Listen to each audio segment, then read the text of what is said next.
Okay. हाँ, सही है। कि आपके पास 2 तरीके के डेटा होते हैं, पहले इसमें से देख लो कि एक आपके पास होता है डिस्क्रीट डेटा और एक आपके पास होता है कॉन्टिन्यूअस डेटा। अब शामी देखो डिस्क्रीट डेटा क्या होता है? डिस्क्रीट डेटा ये होता है कि जैसे फॉर एग्ज़ाम्पल आपके पास होल नंबर से ज़्यादा डील करते हैं और यहाँ पर डेटा के दरमियान गैप्स होता है। जैसे कि फॉर एग्ज़ाम्पल अगर आप एक नॉर्मल काउंटिंग को देखो 1, 2, 3 तो हर नंबर के दरमियान क्या है? गैप है। सही है? जैसे कि फॉर एग्ज़ाम्पल मैं आपको बोलूँ number of goals scored in a football match. ठीक है? और डिस्क्रीट डेटा में ज़्यादातर आप होल नंबर्स के साथ डील करते हो। जैसे कि फॉर एग्ज़ाम्पल अगर फुटबॉल का अगर कोई मैच है, ठीक है? तो किसी टीम का आपने गोल 1.5 तो नहीं देखा ना, ठीक है? और अगर फॉर एग्ज़ाम्पल कोई टीम अगर जीत रही हो, तो यकीनन गोल्स के दरमियान क्या होता है, इनके स्कोरबोर्ड में गैप्स होता है, ठीक है? फॉर एग्ज़ाम्पल एक टीम का स्कोर 1 है, एक टीम का स्कोर 0 है, एक टीम का स्कोर 1 है, एक टीम का स्कोर 2 है। तो देयर आर गैप्स, ठीक है? तो ये एग्ज़ाम्पल किसकी हो गई कि डिस्क्रीट डेटा हो। अब कंटीन्यूअस डेटा क्या है? कंटीन्यूअस डेटा का मतलब ये होता है कि डेटा आर विदाउट गैप्स। कोई गैप नहीं होता उनके दरमियान। जैसे कि फॉर एग्जांपल इसकी बहुत अच्छी एग्जांपल है कि आप लोग कभी राशन वाली अगर दुकान गए हो तो आपने तौलते हुए देखा है उसको चीज़ों को कि अगर वो चावल की थैली रख के देखता है फॉर एग्जांपल अगर वो 2 किलो अगर चावल उसने तौले हैं, ठीक है? तो अगर वो और एडिशन कर रहा है तो एकदम ऐसा नहीं होता कि 2 किलो चावल के बाद की काउंटिंग 3 किलो से शुरू हो। वो 2 किलो से ही स्टार्ट होगी और जितना आपको चाहिए, ठीक है? अगर मैथमेटिक्स वे में देखो तो इसको हम लोग कहते हैं कि एक नंबर्स की रेंज है जिसको आगे जाके आप लोग क्लास इंटरवल भी बोलोगे। तो देखो ये पहली क्लास इंटरवल एंड कहाँ पे हो रही है? 10 पे हो रही है। तो अगली क्लास इंटरवल कहां से शुरू होगी? जहां से पहली क्लास इंटरवल एंड हुई है। So this is called the continuous data. सही है? यहां तक बात समझ आ रही है? सही है? तो इसको हम लोग क्या कहेंगे कि ये आपके पास एक कॉन्टिन्यूअस डेटा है और इसके अंदर आप ज्यादा डेसिमल नंबर्स भी देखो। समझ आ रही? जैसे कि 1 और 2 के दरमियान गैप है। लेकिन अगर 1 और 2 के दरमियान 1.5 होगा, मैं रेंज बना दूं कि 1 से 1.5 एंड 1.5 से 2, तो यहां पे डेटा के दरमियान गैप्स नहीं है। ठीक है? क्योंकि आप पहली क्लास इंटरवल को जहां से एंड कर रहे हो, जिस नंबर पे एंड कर रहे हो, उसी नंबर से स्टार्ट होगी। तो ये कौन सा डेटा हो गया? कॉन्टिन्यूअस डेटा हो गया। शामिल कोई मसला तो नहीं, कॉन्टिन्यूअस डिस्क्रीट डेटा। ठीक है? फिर हमने पहली एग्जांपल देखी थी कि यार अनग्रुप डेटा क्या होता है। पहले आपने देख लिया डिस्क्रीट डेटा, कॉन्टिन्यूअस डेटा, आप समझ गए कि यार किस तरह का डेटा कॉन्टिन्यूअस में होगा, किस तरह का डेटा डिस्क्रीट में होगा। अनग्रुप्ड देखो ऐसा होता है जैसे स्मॉल अमाउंट ऑफ डेटा हो। फॉर एग्जांपल आपकी क्लास में सिर्फ 5 स्टूडेंट्स पढ़ रहे हैं, ठीक है? तो आपको हर किसी के टेस्ट मार्क्स याद रखना आसान है। अब अगर फॉर एग्जांपल एक क्लास में 50 स्टूडेंट्स हैं, तो हर किसी के टेस्ट मार्क्स को याद रखना आसान नहीं है ना, ठीक है? तभी इसके लिए आप देखते हो अक्सर कोई पोर्टल्स वगैरह बन रहे होते हैं या कोई कुछ आप एक्सेल फाइल वगैरह में उनके मार्क्स वगैरह अपलोड करते हो, कोई फाइल शेयर करते हो, क्योंकि वो एक ह्यूज अमाउंट ऑफ डेटा है। ठीक है? जैसे सीआई के एग्जाम्स बहुत सारे स्टूडेंट्स देते हैं, तो अब ऐसा तो नहीं ना कि हर स्टूडेंट को कॉल आएगी, उनको बोलेंगे कि आपके ये मार्क्स आए हैं, ऐसा तो नहीं है। तो उन्होंने एक पोर्टल बनाया है और उस पोर्टल में सबका डेटा इंक्लूडेड है और फिर आप पासवर्ड वगैरह टाइप करते हो तो आपके मार्क्स वगैरह नजर आते हैं, क्योंकि वो एक बहुत सारे नंबर ऑफ स्टूडेंट्स दे रहे हैं। ठीक है? डिस्क्रीट डेटा अगर मेरी क्लास में सिर्फ 5 स्टूडेंट्स अगर पढ़ रहे हैं, तो यार हर किसी के मुझे मार्क्स याद रखना बहुत स्मॉल अमाउंट ऑफ डेटा है, मैं आराम से उनको पिक करके उनका एवरेज भी निकाल दूं। लेकिन जब एक बहुत सारे स्टूडेंट्स होंगे क्लास के, तो मेरे पास डिफरेंट डिफरेंट कैटेगरीज होंगी। मैं बोलूंगा कि भाई ये 50 में से 5 बच्चे ऐसे हैं जिनकी परफॉर्मेंस ही नहीं है, तो मैं उनको ग्रुप कर लूँ। ठीक है? तो वो कौन सा डेटा कहलाया जाता है? वो ग्रुप डेटा कहलाया जाता है। इसकी हम आगे बात करें। समझ आ रहा है यहाँ तक शामिल? ठीक है? अब बात सबसे पहले किसकी कर रहे हैं? अनग्रुप डेटा, जहां स्मॉल अमाउंट ऑफ डेटा हो, ऐसा हो कि आप उन नंबर्स को काउंट कर सकते हो। ठीक है? उन उन बंदों को नॉर्मली आप हर किसी का परफॉर्मेंस भी याद रखना उसकी आसान है। ठीक है? एवरेज निकालने के लिए यूजुअली आपके पास कितने तरीके होते हैं? 3 तरीके होते हैं। ये सारा भी पिछला रिवाइज चल रहा है। एक मीन से निकलता है, एक मीडियन से निकलता है और तीसरा मॉड से निकलता है। ठीक है? मीन किस तरीके से निकलता है? देखो मीन, ये तीनों तरीके, पहले तो ये एवरेज निकालने के तरीके। मीन का फॉर्मूला क्या होता है? मीन को पहले हम डिनोट किससे करते हैं? एक्स बार से। जैसे कि यहां पर एक्स को, लेट्स सपोज एक्स क्या है? ये 18, 16, 17, 19, 20 और 16 है ना। अज्यूम करो कि नंबर ऑफ मार्क्स है स्टूडेंट्स के आउट ऑफ 20, आउट ऑफ 20। तो शामिर कितने स्टूडेंट्स हैं यहाँ पे? टोटल 6 स्टूडेंट्स है। कितने स्टूडेंट्स हैं यहाँ पे टोटल? 6 स्टूडेंट्स हैं। तो मैं क्या करूंगा, आप इन 6 स्टूडेंट्स का, लेट्स सपोज ये मेरी क्लास के स्टूडेंट्स हैं, इनकी ये मार्क्स आए हैं। आप किसी ने मुझसे पूछ लिया कि भाई क्लास की एवरेज परफॉर्मेंस क्या रही, तो मैंने मीन से इनकी एवरेज निकाला। कैसे निकलता है भाई मीन से? सारी एक्स वैल्यूज को ऐड करोगे divided by the total number of values. Total number of students कितने हैं? यानी कि 6 स्टूडेंट्स थे, उनके मार्क्स को आपने क्या किया? ऐड किया। एवरेज मार्क्स निकाल रहे हैं हम लोग यूजिंग मीन। तो आपने उन 6 स्टूडेंट्स के मार्क्स को ऐड किया, डिवाइडेड बाय टोटल एन कर दो। ठीक है? तो ये मीन निकालने का तरीका होता है। ये मीन से आप एवरेज निकाल दो। ये जो यहाँ पे ई लिखा हुआ है ना, ई, इस ई का मतलब क्या होता है? इस ई का मतलब होता है आप सम कर रहे हो। किसको? ई आगे क्या लिखा हुआ है? एक्स। मतलब सम कर रहे हो 6 स्टूडेंट्स के मार्क्स को। सही है? जैसे कि 18 plus 16 plus 17 plus 19 plus 20 plus 16 कितने स्टूडेंट्स के मार्क्स है? 6 स्टूडेंट्स के हैं। You divided by the total which is 6 6 number of students है तो 6 ही पेपर्स होंगे, 6 ही मार्क्स होंगे।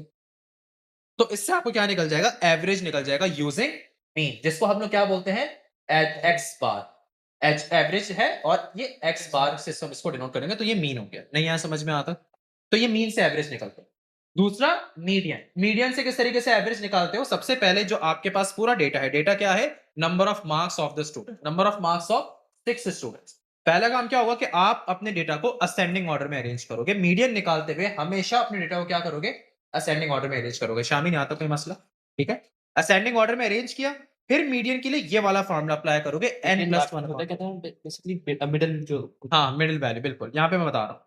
तो ये n प्लस 1 अपॉन 2 मीडियन का फॉर्मूला है। अब ये मीडियन का फॉर्मूला पता है क्या है? कि n यहाँ पे क्या है? यानी कि मीडियन का फॉर्मूला जो मैंने लिखा हुआ है n प्लस 1 अपॉन 2, यहाँ पर n किसको डिसाइड करेगा? n कहेंगे नंबर ऑफ स्टूडेंट्स। तो कितने नंबर ऑफ स्टूडेंट्स यहाँ? 6। तो 6 प्लस 1 7, 7 अपॉन 2 का मतलब 3.5। अब 3.5 आपका मीडियन नहीं हुआ। 3.5 का मतलब कि आपके पूरे डेटा पे 3.5 वैल्यू इज द मीडियन। तो आपने बोला सर पहली वैल्यू तो 16 है, दूसरी वैल्यू क्या है? 16 है, तीसरी वैल्यू क्या है? 17 है, और चौथी वैल्यू क्या है? 18 है। तो 3.5 का मतलब तीसरी वैल्यू और चौथी वैल्यू के दरमियान, उनके बिटवीन पे। तो आप क्या करोगे? 17 प्लस 18 डिवाइड बाय 2। तो मीडियन से एवरेज कितना निकला? 17.5। शामिल नहीं आ रहा समझ में? यहाँ वापस समझा दें। ओके, कोई मसला नहीं। देखो मीडियन मिडिल वैल्यू को देखते हैं। Middle value of the data arranged in ascending order. Ascending order में पहले इसको अरेंज करना जरूरी है। तो आपका जो पूरा जो डेटा है, देखो अभी कैसे लिखा हुआ है 18 16 17 19 20 16। तो ये तो ऐसी रैंडमली सबके मार्क्स है। मैं क्या करूंगा? सबके मार्क्स को असेंडिंग ऑर्डर। असेंडिंग ऑर्डर का मतलब क्या? छोटे से बड़ा। जबरदस्त। तो मैंने सबसे स्मॉलेस्ट मार्क्स यहाँ पे लिखे, फिर स्मॉलेस्ट मार्क्स, फिर सबसे एंड में सबसे ग्रेटेस्ट मार्क्स। समझ आया? ये करने के बाद मैं क्या करूंगा? मीडियन का फॉर्मूला अप्लाई करूंगा n प्लस 1 अपॉन 2। n का मतलब number of students in the class. कितने स्टूडेंट्स थे? 6। 6 प्लस 1 7 अपॉन 2। 7 अपॉन 2। अच्छा, ये जो फॉर्मूला लगा रहा हूं, ये एक्चुअली फॉर्मूला आपको बता रहे हैं कि आपके डेटा में कौन सी वैल्यू मीडियन है। तो n प्लस 1 अपॉन 2 का रिजल्ट क्या निकला? 3.5। इसका मतलब कि 3.5 वैल्यू इज द मीडियन।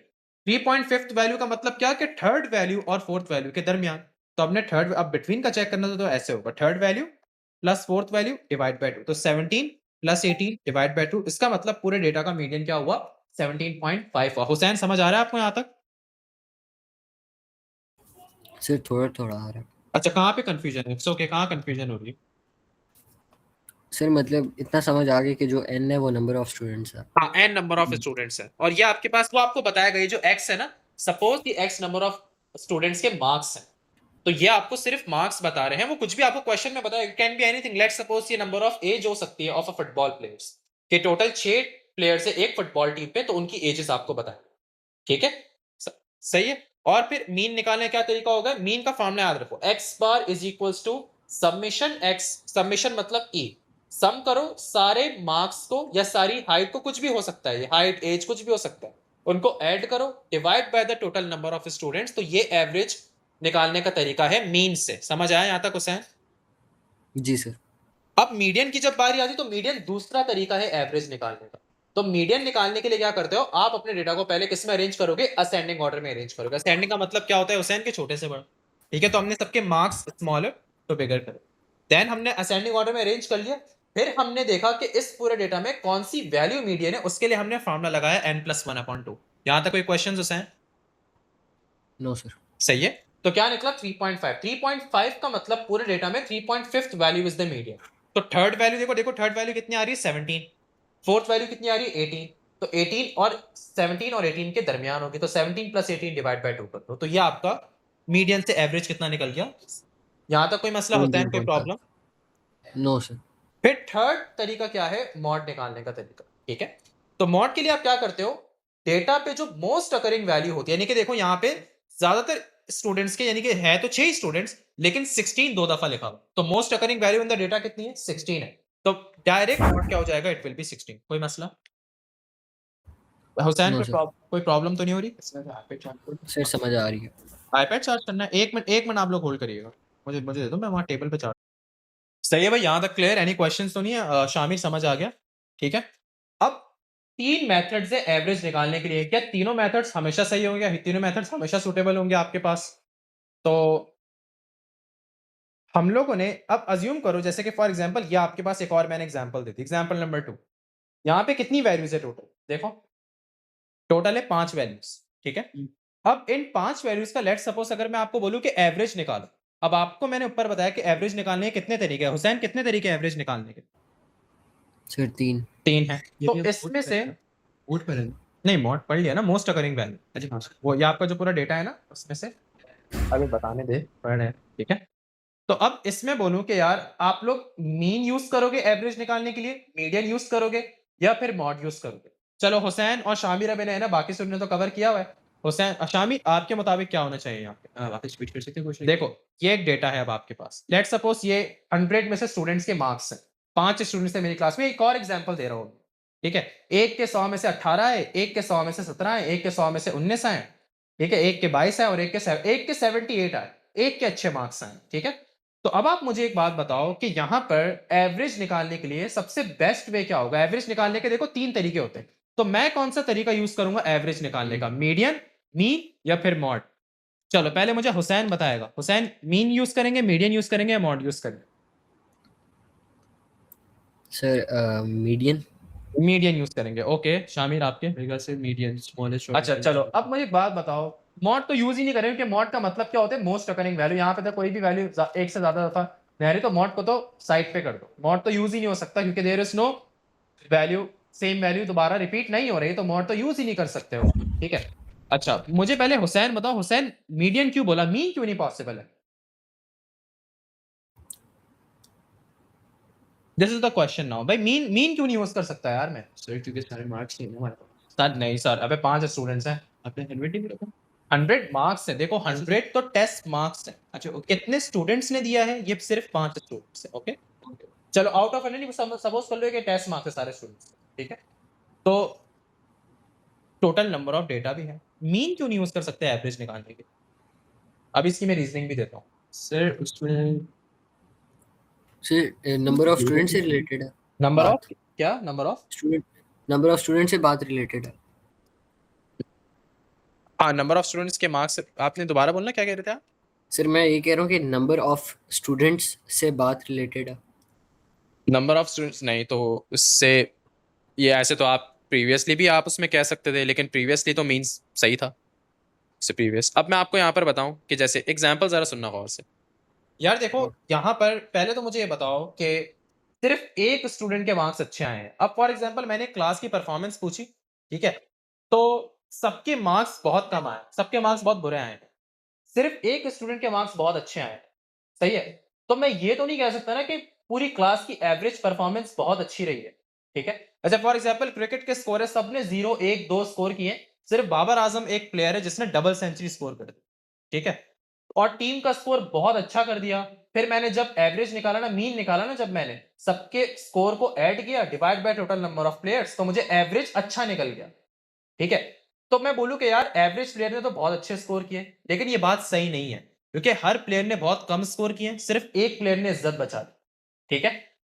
तो फिर मैं बोलूंगा कि यार मीन सही तरीका नहीं है, क्योंकि मीन पे क्या करते थे, देखो हम लोग सारी की सारी एक्स वैल्यूज को ऐड करते थे, क्योंकि 78 के अलावा अगर आप सारी एक्स वैल्यूज को देखो ना, सारे एक दूसरे से करीब करीब है, जैसे 18 17 19 22। सिर्फ एक वैल्यू ऐसी है जो सबसे हटके है, विच इज 78। एक बहुत बड़ा गैप आ रहा है, लेकिन मीन क्या करता है? मीन गैप का नहीं सोचता कि एक बहुत बड़ा गैप आ रहा है। मीन क्या करता है? सारी वैल्यूज को ऐड कर दो divide by total number of players. तो सारी वैल्यूज को जब मैं ऐड कर रहा हूं तो उसमें ये एक्सट्रीम वैल्यू भी ऐड हो रही है। समझ आया हुसैन? सर दोबारा समझा दें। ओके भाई देखो, यहाँ पे कितने आपके पास 5 स्टूडेंट्स हैं और 5 स्टूडेंट्स के मार्क्स हैं, ठीक है। सिर्फ एक स्टूडेंट के अच्छी परफॉर्मेंस रही, बाकी सारी स्टूडेंट्स की बेकार परफॉर्मेंस रही। अच्छा अच्छा, तो इस वजह से हम मतलब कि एवरेज, क्योंकि मतलब डाटा जो है वो आसपास का नहीं है, तो इसलिए हम मीडियन यूज करेंगे। क्योंकि एक बात मैं आपको बताऊं, अगर आप मीन यूज करोगे तो मीन पे जो है सबसे अच्छी परफॉर्मेंस वाले जो मार्क्स है, आप इसको भी ऐड कर दोगे, जिसकी वजह से सबका एवरेज बहुत अच्छा हो जाएगा। हालांकि एक्चुअली देखो तो सारे प्लेयर्स ने बुरी परफॉर्मेंस दी है, सारे मार्क्स स्टूडेंट्स के बुरे आए हैं, सिर्फ एक बच्चे के अच्छे मार्क्स आने की वजह से मैं ये तो नहीं कह सकता ना पूरी क्लास की परफॉर्मेंस अच्छी, ऐसे कह सकते हो। ऐसे सिर्फ एक बच्चे ने 100 स्कोर किए, बाकी सारे बच्चों के 0.022 इस तरह के मार्क्स हैं, तो मैं इसमें ये तो नहीं कह सकता ना कि यार क्या परफॉर्मेंस है पूरी क्लास की, जबरदस्त, बहुत अच्छा कि आप लोग सब each and every one of you has scored very good in it, ये तो नहीं बोल सकता ना कि आप लोग एक एवरेज बच्चे की परफॉर्मेंस बहुत अच्छी रही, ठीक है, तो मैं ये तो नहीं कह सकता ना। तो मीन क्या करता है, मीन इन सारी वैल्यूज को ऐड कर देता है, जिसमें जिस बच्चे की सबसे अच्छी परफॉर्मेंस है ना वो वाले मार्क्स भी ऐड हो जाएंगे, और फिर जब मैं इसको डिवाइड बाय n करूंगा ना तो मेरे पास एवरेज बहुत क्या निकलेगा, मतलब एक गलत एवरेज निकलेगा, डिस्टर्ब हो जाएगा मेरा एवरेज, ठीक है, समझ आ गया कि नहीं आई यहां तक हुसैन, क्लियर हुआ? Yes sir. ठीक है, लेकिन मीडियन पता है क्या करेगा, मीडियन तो सिर्फ पोजीशंस को देखेगा, तो अकॉर्डिंग टू मीडियन एवरेज पता है कितना हुआ, सिर्फ 19 निकला, जो कि समझ में आता है कि यार हर प्लेयर की जो परफॉर्मेंस है ना वो 19 है, क्योंकि देखो ज्यादातर स्टूडेंट्स के मार्क्स लो, शामिल नहीं आ समझ में ये सोच सही है। तो मीन उस वक्त हम यूज नहीं करेंगे जब आपके डेटा में एक बहुत हटके वैल्यू हो जाए, एक बहुत एक्सट्रीम वैल्यू हो जाए, तो मैं ये तो नहीं बोलूंगा ना कि यार पूरी क्लास की परफॉर्मेंस बहुत अच्छी है सिर्फ उस एक बच्चे के बेसिस पे, ये तो नहीं बोल सकते ना हम।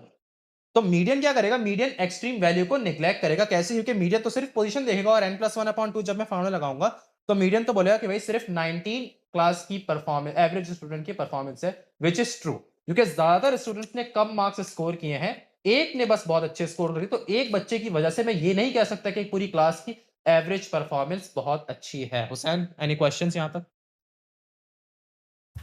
No sir. नो। अब आगे जो चीज पढ़ी थी हम लोगों ने लास्ट क्लास में, वो होती है स्टैंडर्ड डेविएशन एंड वेरिएंस, ये आपने ओ लेवल्स में नहीं पढ़ा था, ठीक है, आपने मीन मीडियन मॉड पढ़ा था, आपने स्टैंडर्ड डेविएशन और वेरिएंस नहीं पढ़ा था।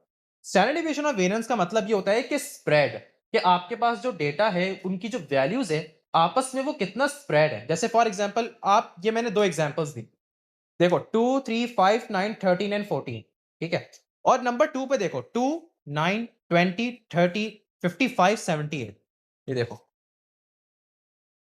क्या क्या है, 2 3 5 9 13 एंड 14, तो डेटा नंबर 1 पे वैल्यूज आपस में एक दूसरे से क्या है, करीब करीब है, ठीक है, देखो 2 3 5, इतना ज्यादा गैप्स नहीं है वैल्यूज के दरमियान, लेकिन एग्जांपल नंबर 2 पे वैल्यूज के दरमियान ज्यादा गैप है, वैल्यूज के दरमियान क्या है, ज्यादा गैप है, तो किसका स्प्रेड ज्यादा है, एग्जांपल नंबर 1 या एग्जांपल नंबर 2?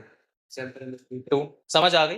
तो वेरिएंस कहते हैं, या वेरिएंस या आप इसको स्टैंडर्ड डेविएशन बोलो, वेरिएंस और स्टैंडर्ड डेविएशन का मतलब ये होता है कि हम कहते हैं कि स्प्रेड ऑफ द डेटा, तो स्प्रेड किसका ज्यादा है, एग्जांपल नंबर 2 का ज्यादा है, क्योंकि एग्जांपल नंबर 2 पे जो वैल्यू है देखो ना, 2 और 9 के दरमियान गैप कितना है, 7, फिर 9 और 20 के दरमियान 11, फिर 20 30 के दरमियान 10, फिर एकदम 25 का डिफरेंस आ रहा है, तो वैल्यूज आपस में दूर दूर है, लेकिन एग्जांपल नंबर 1 पे वैल्यूज थोड़ी करीब करीब है आपस में, 2 और 3 के दरमियान 1 है, 3 और 5 के दरमियान 2 का डिफरेंस है, 5 और 9 के दरमियान 4 का डिफरेंस है, तो ज्यादा स्प्रेड नहीं है, जबकि एग्जांपल नंबर 2 में डेटा ज्यादा स्प्रेड है। तो अगर मैं आपसे पूछूं कि वेरिएंस किसका ज्यादा है, ऑफ कोर्स वो एग्जांपल नंबर 2 का ज्यादा है, एग्जांपल नंबर 1 का ज्यादा नहीं है। अब वेरिएंस को हम निकालते किस तरीके से, उसका एक फार्मूला होता है, ठीक है, पहले बताओ ये यहां तक सबको समझ में आ गया, एनी क्वेश्चंस? शामिर कोई मसला तो नहीं है, क्लियर हो गया पक्का, कोई बात है समझ आ गया सर। अच्छा, व्हाट अबाउट यू हुसैन, आपसे पूछा रही हूँ कि इन स्टूडेंट्स ने लास्ट टाइम कवर कर लिया था, हुसैन आपको समझ आया है? Yes sir. कोई कंफ्यूजन तो नहीं है? जो लास्ट पार्ट था वो जरा दोबारा समझा दें इसका। कौन सा, ये वाला स्प्रेड वाला? यस सर, देखो मतलब ये वेरिएशन और ये वाला। हाँ, आप सबसे पहले दोनों एग्जांपल्स को चेक करो, एग्जांपल नंबर 1 और एग्जांपल नंबर 2, नजर आ रही एग्जांपल नंबर 1 एग्जांपल नंबर 2?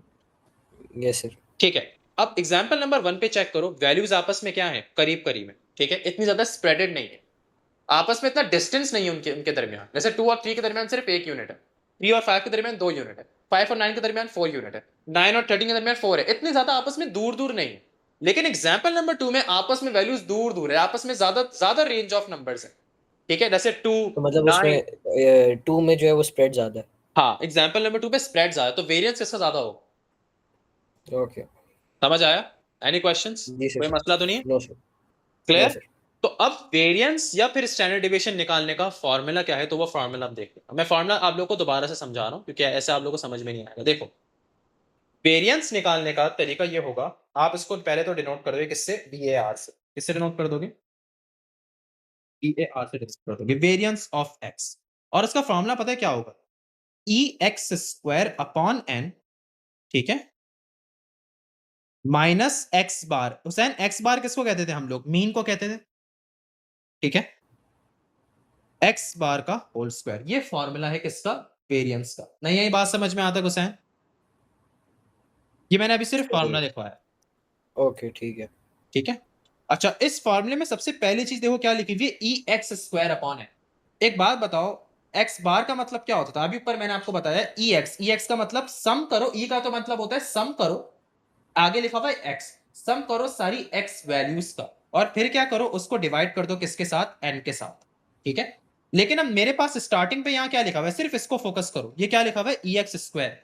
तो अब इसका मतलब क्या हो जाएगा कि देखो ऊपर जैसे फॉर एग्जांपल इधर देखना, अगर मैं आपको कुछ एक्स की वैल्यूज यहाँ पे दे दूं, लेट सपोज मैं कह दूं एग्जाम्पल नंबर, चलो यहाँ पे आप लोग एग्जाम्पल नंबर अगर मैं 1 को कंसिडर करूं, 1 या 2 किसी किसी को भी आप कंसिडर कर सकते हैं, किसी भी डेटा का स्टैंडर्ड डिवीजन और वेरिएंस निकालने को वो कह सकता है। इसको जरा मैं कॉपी करता हूँ, नीचे में पेस्ट कर, इधर जरा देख लो। तो ये आपकी क्या थी, ये एग्जाम्पल नंबर 1 थी। मुझे इस डेटा का क्या निकालना है, वेरिएंस निकालना, ठीक है। मुझे इस डेटा की वो वैल्यू निकालनी है कि इसमें कितना स्प्रेड है, कितना वेरिएंस, ठीक है। पता तो चल गया कि कौन से डेटा का ज्यादा है कौन सी डेटा का कम है, लेकिन अब उसकी वैल्यू भी निकालनी होती है, तो उसके लिए ये वाला फॉर्मूला है, ओके। ये वाला फॉर्मूला सही है। फॉर्मूला को जरा नीचे मैं इधर भी लिख देता हूँ, इसको भी कॉपी पेस्ट करते हैं और ठीक है। अच्छा मैंने अभी आपको बताया एक्स बार का क्या मतलब होता था, e x square upon n, sorry e x upon n, ई एक्स अपॉन एन, ठीक है। तो इधर स्टार्टिंग में क्या लिखे थे, ई एक्स स्क्वायर, क्या लिखा हुआ है, E x square upon N लिखा। ई का मतलब क्या होता है, सम करो। ऊपर वाले केस में क्या लिखा होता है, सम करो सारी एक्स वैल्यूज का, तो आपने सम करा था सारी एक्स वैल्यूज का, जैसे कि इधर देखो सारी एक्स वैल्यूज का आपने क्या किया था, देखो 18 plus 16 plus 17 plus 19 plus 20 plus 16 divided by n. इधर क्या लिखा हुआ है, ई एक्स स्क्वायर। तो पहली स्टेटमेंट का क्या मतलब होगा कि सारी एक्स वैल्यूज को स्क्वायर करो और फिर ऐड करो। मतलब क्या करोगे, 2 square plus 3 square plus 5 square plus 9 square plus 13 square plus 14 square. अगर ये सिर्फ ई एक्स होता तो क्या करते, 2 plus 3 plus 5 plus 9 plus 13 plus 4।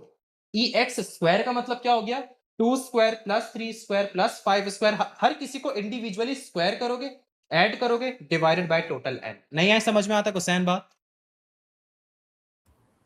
Hello, sir थोड़ी सी आई है। एक मिनट अजान हो जाए फिर इसके बाद अजान को, जी सर। ठीक है।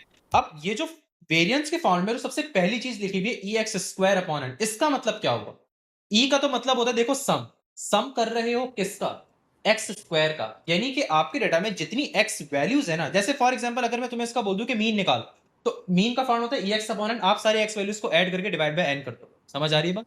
लेकिन जी वेरिएंस के फॉर्मूले में ई एक्स स्क्वायर का मतलब क्या है, ये जो न्यूमरेटर में ई एक्स स्क्वायर लिखा हुआ है इसका मतलब होगा कि सारी एक्स वैल्यूज को पहले स्क्वायर करोगे और फिर ऐड करोगे, जैसे 2 square plus 3 square plus 5 square plus 9 square plus 13 square plus 14 square. यहां तक समझ आता है, एनी क्वेश्चंस? No sir. ठीक है। फिर डिवाइड बाय करोगे इनको एन, ठीक है। और माइनस क्या कर दोगे एंड में, माइनस मीन ही निकालोगे। अब मीन निकालने का तरीका डिफरेंट है, सारी वैल्यूज को ऐड करके डिवाइड बाय एन करो जो मैंने अभी ऊपर बताया, और फिर उसका होल स्क्वायर करो, और उसको जब सिंप्लीफाई करोगे, ये बीच में माइनस लिखा हुआ है, सिंप्लीफाई करोगे तो वेरिएंस आ जाएगा। वेरिएंस की वैल्यू आएगी जो बताएगी कि यार इस पूरे डेटा का इतना अमाउंट ऑफ स्प्रेड है। समझ आया हुसैन यहां तक, एनी क्वेश्चंस? सर तो जो ये एक्स स्क्वायर है जिससे माइनस कर रहे हैं तो हाँ हाँ, वो मतलब कि ये टोटल वैल्यू ये क्या होगा, मतलब इन सारों को ऐड करके जो आ रहा है वो होगा या क्या? ये देखो आपने एक्स बार कैसे निकलता था, यही एक्स की वैल्यूज हैं, इन सबको ऐड करो डिवाइड बाय एन कर दो, मीन आपके पास मीन आ जाएगा, ये बताओ, जैसे आ जाएगा। और उसको होल स्क्वायर कर दो, ठीक है। और माइनस ओके। कर दोगे ई एक्स स्क्वायर अपॉन एन से, कोई मसला? अब अभी मैं निकाल के दिखाता हूँ, ये देखो ऐसे निकलेगा ये, कि वेरिएंस, वेरिएंस कैसे निकलेगा, इसमें एक्स के ऊपर क्या डला हुआ है? क्या, हाँ ना, एक एक्स बार, ये मीन है ना, मीन अच्छा एक्स जी बार जी। से डिनोट कर दे। इधर देखना, गौर करना जरा, वेरिएंस ऑफ एक्स कैसे निकलेगा। देखो पहले क्या लिखा हुआ है, ई एक्स स्क्वायर, तो पहले न्यूमरेटर को देखो क्या लिखा हुआ है, ई एक्स स्क्वायर। इसका मतलब ये हुआ कि आपका जो ये डेटा है, इन सारी एक्स वैल्यूज को क्या करोगे, स्क्वायर करोगे और फिर ऐड करोगे। तो मतलब 2 square plus 3 square plus 5 square plus 9 square plus 13 square. Hussain यहां तक बात समझ आती है, प्लस 14 स्क्वायर, कोई मसला? नो सर समझ आ रही है। ठीक है। डिवाइड बाय क्या करोगे, एन कर दोगे, कितनी वैल्यूज है टोटल, 1 2 3 4 5 6, तो डिवाइड बाय 6 कर दोगे। नहीं आया समझ में आप, any questions? No sir, no question. सही है, एक मिनट मैं इसको जरा इस साइड पे कर दूं थोड़ा सा ताकि स्पेस बन जाए। अब देखो, अब माइनस करोगे, इस फॉर्मूले को नोटिस करते जाना, ई एक्स स्क्वायर अपॉन एन आपने निकाल दिया, माइनस करोगे एक्स बार। एक्स बार कैसे निकलता है, क्या होता है फॉर्मूला, ई एक्स अपॉन एन। ई एक्स का अब का मतलब सारी वैल्यूज को ऐड करो, मीन निकाल रहे हो आप, ब्रैकेट के अंदर क्या निकाल रहे हो, मीन निकाल रहे हो। मीन कैसे निकलता था, ई एक्स अपॉन एन, तो 2 + 3 + 5 + 9 + 13 + 14 and then you divided by n. N कितना है भाई, 6, और फिर क्या कर दोगे, होल स्क्वायर कर दोगे। नहीं आया, अब समझ में आया कि नहीं है, any questions? Clear sir. Clear हो गया। अच्छा, व्हाट अबाउट हुसैन, हुसैन से भी पूछा जा रहा है, हुसैन आपको क्लियर हुआ? यस सर, हो गया। हो गया। तो ये किस क्या निकाल देगा आपको, वेरिएंस निकाल। अब इसकी जो भी वैल्यू निकलेगी, मैंने शायद पहले इसकी वैल्यू निकाली भी है, क्या निकली थी आपके पास वैल्यू, 21.88 निकली। कैलकुलेट जब इसको करोगे ना तो 21.88 आपके पास रिजल्ट आएगा। समझ आया यहाँ तक? Any questions? हुसैन आपसे पूछ रहा हूँ, कोई क्वेश्चन मसला तो नहीं है? ठीक है। नहीं सर, अभी तक अब नहीं अगर है। आपसे पूछ लिया अब मैंने बताया था वेरिएंस और स्टैंडर्ड डेविएशन, अभी आपने क्या निकाला है, अभी आपने निकाला है वेरिएंस। अब अगर आपको स्टैंडर्ड डेविएशन अगर निकालना है ना, तो पता है क्या करोगे, इसका स्क्वायर रूट कर दो। तो याद रखो, वेरिएंस का जब आप स्क्वायर रूट करोगे तो क्या हो जाएगा, स्टैंडर्ड डेविएशन निकल जाएगा। बात समझ आती है आपको? तो जब आप इसका ठीक है सर। स्क्वायर रूट करोगे, 21.88 का जब स्क्वायर रूट करोगे तो आपके पास स्टैंडर्ड डेविएशन, शामिल आपको समझ आ रहा है? Yes. तो ये स्टैंडर्ड डेविएशन निकल जाए। ठीक है। इनफैक्ट ये फॉर्मूला देखो, ये फॉर्मूला किसका, ये वेरिएंस का फॉर्मूला है ना, ये पूरा मैंने आपको वेरिएंस का फॉर्मूला बताया ना। अगर आप यहाँ पर स्क्वायर रूट लगा दोगे ना इस पूरे फॉर्मूले पे, क्योंकि इस पूरे फॉर्मूले का ही रिजल्ट आया था ना 21.8, तो जब इस पूरी चीज पे स्क्वायर रूट लगा दोगे ना तो ये वेरिएंस क्या बन जाएगा, स्टैंडर्ड डेविएशन बन जाएगा। तो आप इसकी जगह क्या लिख दोगे, स्टैंडर्ड डेविएशन। समझ आई बात? यस। हुसैन आपको क्लियर हुआ? जी सर, हो गया। सही है, आपको कोई मसला तो नहीं है, आपको कोई प्रॉब्लम तो नहीं है? ठीक है। ये मैंने अभी स्टैंडर्ड डेविएशन और वेरिएंस वाला, इसकी रिकॉर्डिंग भी हो चुकी है, दोबारा से इसको चेक कर लेना। ठीक है। अच्छा, यार कितना, 10 मिनट की एक और चीज देख लो बस, और वो क्या चीज है, अब जरा और करना। एक चीज हम कहते हैं अज्यूम। अब अज्यूम मीन वाला कॉन्सेप्ट क्या है, और से सबसे आरी भी बहुत इंपॉर्टेंट है, जरा देखो। ठीक है, ये और ये नई चीज है, जो लास्ट क्लास में जितना हमने पढ़ाना था वो सब कवर कर लिया है। ठीक है। मैंने हुसैन खास तौर से शामिल आपके लिए ये चीज दोबारा रिवाइज करवा दी। ठीक है। अब देखो, एक्स वैल्यूज है, कुछ एक्स वैल्यूज अपनी मर्जी के मैं लिख रहा हूँ ऐसे। ठीक है। और ये एक्स वैल्यूज लेट सपोज क्या है, हुसैन बस चीजों को याद रखना, अगर ई की बात हो रही ना, ई अगर पहले आ रहा है तो मतलब उन सारी वैल्यूज का आपको सम करना है। ठीक है। एक्स वैल्यूज में कुछ रैंडमली लिख रहा हूँ भाई, 100 या 100 नहीं लिखते, 101, 102, 109, एक मिनट। अच्छा, और लेट सपोज यहाँ 107,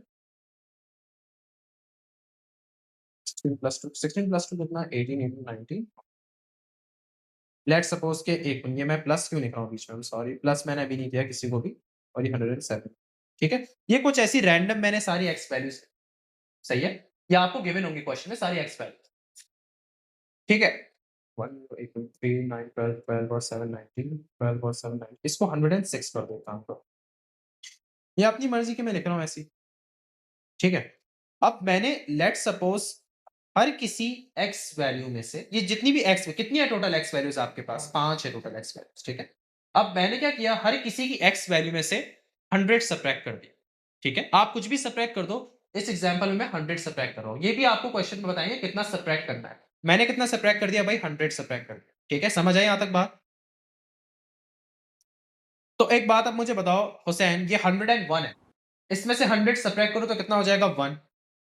इसमें से 100 1, सब्ट्रैक्ट करो कितना हो जाएगा, 2। इसमें से 100 2, सब्ट्रैक्ट करो कितना हो जाएगा, 9, 5। इसमें से 100 सब्ट्रैक्ट करो कितना हो जाएगा, 7। 7, और ये हो जाएगा 6। सब में से मैंने क्या किया, 100 मार्क्स को सब्ट्रैक्ट कर दिया। जितने ओरिजिनल मार्क्स है ना, ओरिजिनल एक्स वैल्यूज थी, हर किसी ओरिजिनल एक्स वैल्यूज कितनी थी, 5। तो हर पांचों की पांचों में से हर किसी की वैल्यू में से मैंने क्या किया, 100 को सब्ट्रैक्ट कर दिया। कोई मसला तो नहीं हो रहा है यहाँ पे? और 100 को सब्ट्रैक्ट सर किया तो उसकी ये वजह क्या है? समझ आया? तो हुसैन कोई मसला तो नहीं हो रहा? सर उसकी वजह क्या है 100 में से उसकी माइनस वजह करने है, की? आगे पता चलेगी उससे क्या होता है। ठीक है। अभी बस सिर्फ ये देखो कि ये दो तरह के डेटा है, डेटा नंबर 1, डेटा नंबर 2। ठीक है। ओके। अब डेटा नंबर 1 की आप अगर मीन निकालो, क्या निकालो, मीन। कैसे निकलता था मीन हुसैन, किस तरह निकलता था मीन? याद है मीन का फॉर्मूला? पहले हम इसको डिनोट करेंगे डेटा, अब डेटा नंबर 1 की बात हो रही है, इसकी 101, 102, 109, 107, 106 इसका मैं मीन निकालना चाह रहा हूँ। क्या निकालना चाह रहा हूँ मैं हुसैन यहाँ पर मीन? हुसैन मीन कैसे निकलता है? मीन मीन को हम डिनोट करते हैं एक्स बार से। देखो अगर एक्स वैल्यूज है तो एक्स के ऊपर एक लाइन बना दो, वो कहलाया जाता है एक्स बार। कैसे निकलता था x bar? E x upon n, ये इसका फॉर्मूला होता था। सारी एक्स वैल्यूज को ऐड करो, divide by total number of n. तो ऐड करो सारी एक्स वैल्यूज को, 101 प्लस 102 प्लस 109 प्लस 107 प्लस 106। कोई मसला यहाँ पे? और डिवाइड बाय क्या कर दो? एन कर दो। कितने हैं टोटल? टोटल वैल्यूज कितनी है? 5 वैल्यूज, ठीक है। तो डिवाइड बाय 5 कर दो, तो उसको कैलकुलेट करो, क्या रिजल्ट आ रहा है? सर 105। 105 ही आ रहा है, पक्की बात है? Yes sir. ठीक है, 105 आ रहा है, सही है। अब एक काम करो आप लोग, डेटा नंबर 2 का भी निकाल लो, ठीक है। डेटा नंबर 2 क्या है? x माइनस 100 वाली वैल्यू, यानी कि data number 1 is x, data number 2 क्या है? x minus 100। हर किसी की वैल्यू में से क्या सब्ट्रैक्ट किया मैंने? 100 को सब्ट्रैक्ट 100। किया, ठीक है। तो अब उसका मीन निकालो, तो उसको मैं डिनोट कैसे करूंगा? जिस तरह मैंने x बार किया था ना, मैं इसको करूंगा x माइनस 100 का बार। कोई मसला हुसैन यहाँ पे? No sir. इससे रिलेट करो, x बार का मतलब क्या होता है? E x upon n. तो इसका मतलब क्या हो जाएगा? E x minus 100 upon n. ई एक्स माइनस 100 अपॉन एन का मतलब क्या? कि अब मैं उन वैल्यूज को ऐड कर रहा हूं जिनमें से मैंने 100 सब्ट्रैक्ट किया था। मैं उन वैल्यूज को ऐड कर रहा हूं जिनमें से 100 मैंने सब्ट्रैक्ट किया था, जैसे 1, 2, 9, 7 और 6। समझ आ रहा है यहाँ तक? तो उन वैल्यूज का आप ऐड करके देखो, जैसे 1, ये देखो इसका मतलब क्या हुआ आपके पास हुसैन, कि अब आप उन वैल्यूज को ऐड कर रहे हो जिसमें से आपने 100 सब्ट्रैक्ट करके रिजल्ट है। आपके पास ओरिजिनल डेटा था, आपने उसका मीन निकाल दिया, ठीक है। फिर आपने एक और डेटा था जिसमें से आपने ओरिजिनल वैल्यू में से 100 सब्ट्रैक्ट किया। समझ आ रही है यहाँ पे? Any questions? कोई मसला हुसैन? आपको कोई प्रॉब्लम तो नो नहीं हुई? सर। तो इनको ऐड करेंगे तो 1 प्लस 2 प्लस 9, अब एक रिलेशन तुम लोग देखना, plus 9 plus 7 and then plus 6 and then you divide by total number of n. इसका यानी कि टोटल नंबर ऑफ एन तो सेम ही रहेगा क्योंकि 5 ही तो वैल्यूज थी, तो डिवाइड बाय 5 कर दो। अब मुझे जरा इसका मीन निकाल के बताओ, यानी कि मैं x माइनस 100 का बार के लिए कर रहा हूँ। 5 निकला, पढ़ा भाई ये?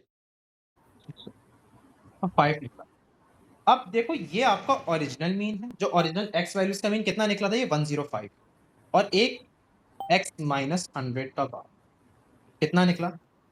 5 निकला। कोई मसला? हुसैन कोई प्रॉब्लम तो नहीं हो रही? No sir. सही है। दोनों में डिफरेंस कितने का है हुसैन? दोनों की मीन पे अब डिफरेंस देखो कितने का है? सर 100 का। 100 का ही। और 100 क्या वैल्यू थी? 100 वही वैल्यू थी जो मैंने हर नंबर में से सब्ट्रैक्ट किया है। समझ आ रही?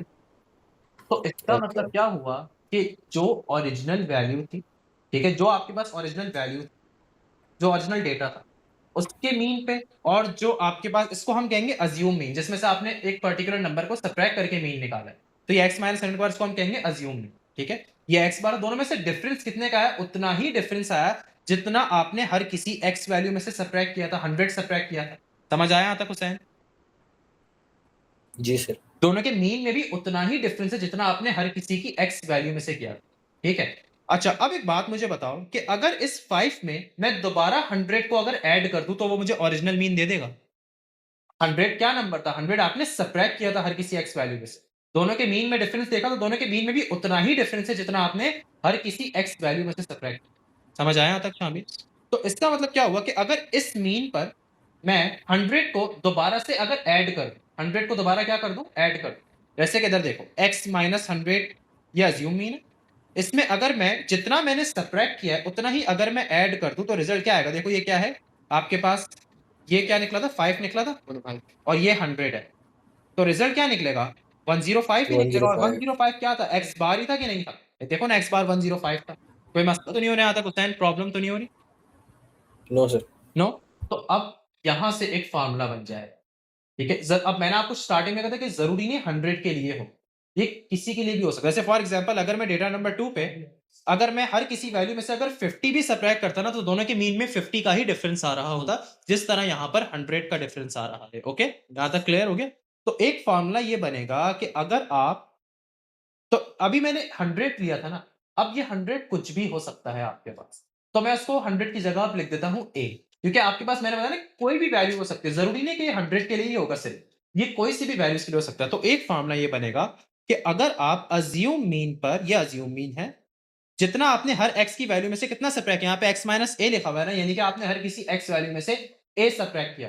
तो अगर आप उस a को दोबारा ऐड कर दोगे तो आपके पास ओरिजिनल मीन ही बन जाएगा। तो ये एक फॉर्मूला बन गया। समझ आई यहाँ तक कि नहीं है? अब आपके क्यों का जवाब आया कि आप सर क्यों सब्ट्रैक्ट कर रहे थे, क्योंकि ये एक रिलेशन बन रहा है, एक फॉर्मूला बन रहा है कि अगर अज्यूम मीन आपका टोटल है, अगर आप उसमें वो वैल्यू ऐड कर दो जो आपने हर x वैल्यू में से सब्ट्रैक्ट की थी, तो ये आपका ओरिजिनल मीन आ जाएगा। नहीं समझ आया यहाँ तक? Any questions? नो। होता है यहाँ तक कोई प्रॉब्लम है? फिर तो ओरिजिनल मीन तो हमने ऐसे ही निकाल लिया, तो फिर इसका फायदा क्या? देखो, इसका फायदा ये होगा कि आपको कोई ना कोई भी अब क्वेश्चन जब करेंगे ना, तो आपको कोई भी अननोन वैल्यू होगी ना, वो आपके लिए इजीली निकल जाए। देखो, ये फॉर्मूला को अगर मैं और तरीके से लिखूं ना, जैसे ऊपर मैंने क्या लिखा हुआ था, ये देखो, इसकी जगह अगर मैं ये लिख दूं ex माइनस 100 अपॉन एन। अब 100 में अगर 100 के बजाय कुछ भी ले सकते हैं, तो अगर मैं इसकी जगह ये लिख दूं, ये देखो, ex minus a upon n, ये लिख सकते हैं ना, क्योंकि x बार, इसी को x बार का मतलब यही होता है, मतलब x माइनस a बार का मतलब यही होता है। समझ आ रही है यहाँ तक बात? जिस तरह x बार का मतलब ये होता है ex अपॉन n, तो x माइनस a का मतलब क्या हो जाएगा, ex minus a upon n। Okay, समझ आ रही है यहाँ तक? Any questions? तो अगर मैं उसमें a को दोबारा से ऐड कर दूं, तो ये मुझे क्या निकाल के दे देगा, ये मुझे ओरिजिनल मीनिंग। अब आपको पता है ना x बार का मतलब होता है ex अपॉन n, तो ये आपका एक फार्मूला बन जाएगा। यहाँ से इस फार्मूले को हमें याद रखना। अगर ये फार्मूला ऐसे याद नहीं रहो कि x कब आ रहा है, पहले आप इसको ऐसे याद रखो कि तुम्हारे पास अज्यूम मीन है, तुम अज्यूम मीन पे वही वैल्यू को ऐड करो जो तुमने हर वैल्यू में सब्ट्रैक्ट की थी, तो ये तुम्हें ओरिजिनल मीन निकाल के दे देगा। ये ओरिजिनल मीन के बराबर होगा। एनी क्वेश्चंस हुसैन यहाँ तक? कहाँ कंफ्यूजन है? No sir. कंफ्यूज तो नहीं हो कहीं पे? सर कंफ्यूज नहीं हो, लेकिन मतलब वो उसकी प्रॉपर यूज नहीं समझ आ रही है जूम मीन की। देखो, अगर आपको जूम जैसे मीन फॉर की। एग्जांपल ये बोल दिया, अब क्वेश्चन इस तरीके का आएगा, एग्जांपल देखो, जैसे कि आपको इसका एग्जांपल ये आएगा कि आपको दे दिया x माइनस 50, आपको ये दे दिया लेट्स सपोज, और इसकी वैल्यूज अज्यूम कर लो कि इसकी वैल्यू मुझे दे दी है कितनी, 200 दे दी है। कितनी वैल्यू दे दी है? 200 दे दी। ये क्या है? सम है। अब पहले समझोगे ये चीज गिवन क्या है। ये सम है उन x वैल्यूज का जिसमें से हर किसी की x वैल्यू में से आपने कितना सब्ट्रैक्ट किया था, 50 सब्ट्रैक्ट किया था। ऊपर वाले एग्जांपल मैंने 100 सब्ट्रैक्ट किया था। यहां तक बात क्लियर? और अगर लेट्स सपोज उसने आपको दिया हुआ है ex, और ex लेट्स सपोज हमें दे दिया 700। कितना दे दिया? 700 दिया हुआ। 700। क्या हुआ? हेलो? नहीं ये सर, आपको कुछ नहीं। क्वेश्चन में गिवन है सब चीज, ठीक है? और आपसे पूछा है कि ओके। भाई n निकाल के दिखा दो। तो आप ये वाला फॉर्मूले को यूज करोगे, क्योंकि आपको एक लिंक पता है कि ex minus a upon n plus a, ये मुझे क्या निकाल के दे देता है, एक्चुअल मीन। इसको x बार लिख लो, या x बार की जगह आप ex अपॉन n लिख दो। समझ आया यहाँ तक? Any questions? Yes. No sir, ठीक है। अब अब a समझ आ कितना है गया। यहाँ पे? अच्छा हुसैन मुझे बताओ a क्या है यहाँ पे? सर ए यहाँ पे 50 है। जबरदस्त। तो यहाँ पे लिख दो ex minus 50 upon n plus 50, a की जगह आप 50 लिख रहे हो, is equals to ex upon n। यहाँ कोई प्रॉब्लम? और आपको ex नो माइनस सर। 50 की वैल्यू दी हुई है ना, क्या है? सम कितना है? 200 है, तो यहाँ लिख दो 200। समझ आया कि अब नहीं आया? तो यहाँ आप कितना लिख दो? यहाँ लिख दो 200। तो ये हो जाएगा 200 upon n plus 50 is equals to ex कितना दिया हुआ है? ये क्वेश्चन पे ऑलरेडी गिवन है। यहाँ तक क्वेश्चन पे ऑलरेडी गिवन है आप, ठीक है? और फिर आप प्लस 50 करोगे तो ये आपको क्या निकाल के दे देगा? ex कितना है? देखो 700 है। तो सिंप्लीफाई करके n निकाल सकते हो। समझ आया कि अब नहीं है? Any question? सर क्या आ गया समझ। आगे समझ में? तो ये 50 इज जी इक्वल टू, इसको एक साथ लेके चले जाओ तो हो जाएगा 700 upon minus 200 upon n। Simplify करोगे तो ये क्या निकलेगा? देखो, एलसीएम लोगे तो ये हो जाएगा 700 माइनस 200 अपॉन n। क्लियर? फिर क्या करोगे? 700 माइनस 200 कितना होता है? 500। तो 550 अपॉन n, और ये हो जाएगा n is equal to 500 upon 50, जो कि आपको निकाल के दे देगा 10। तो उसका आपको शुरू में क्या अननोन था? आपको ये नहीं पता था कि कितने नंबर ऑफ वैल्यूज हैं, x की कितनी वैल्यूज है। आपको उनका बस अज्यूमिंग का सम पता था और ex पता था, ex मतलब नॉर्मल सम पता। तो आपने इससे पता कर लिया कि मेरे पास n कितनी वैल्यूज थी, टोटल ऐसी 10 वैल्यूज थी, जिसमें से उसने जब 50 सब्ट्रैक्ट किया था तो ये रिजल्ट आया था, और जब उन वैल्यूज को नॉर्मल सम करो तो 700 आया। समझ आया हुसैन यहाँ तक? Any questions? तो नो सर, ये समझ आ गया। तो ये एक कनेक्शन बना के आपको दे दे। अच्छा, अब हुसैन आपसे अब मैं ये सवाल सबसे करूंगा। एक सेकंड नीचे जी दिखा जी सकते हैं? बोलिए। एक सेकंड बस, आके लो कंप्यूटर। समझ आ रहा है शामी? क्या- कोई मसला तो नहीं, कोई प्रॉब्लम नहीं। मैं जो एक्सप्लेन कर रहा हूँ तुम लोग को समझ आ रहा है। फॉर्मूला याद रखना मेन चीज नहीं है, तो समझना कि यार क्या हो रहा है, ये मेन चीज। तो जितने क्वेश्चंस कर सकते हो उतने करो। देखो हुसैन कर रहा है क्वेश्चन बच्चे पास, ठीक है? तुम लोग को भी कोई अनक्लियर हो तो ये नहीं समझना कि क्वेश्चन नहीं करो, क्वेश्चंस करो भाई, ये चीजें बहुत इंपॉर्टेंट है। क्या हो गया? अरे चलो, अच्छा आज की क्लास में यहीं तक रखते हैं। मैंने आपको अज्यूम मीन इंट्रोड्यूस करवा दिया, अब उसके बाद इंशाल्लाह ताला हम लोग फिर यहाँ से कंटिन्यू करेंगे, ठीक है? सही है भाई? ठीक है सर, अल्लाह हाफिज।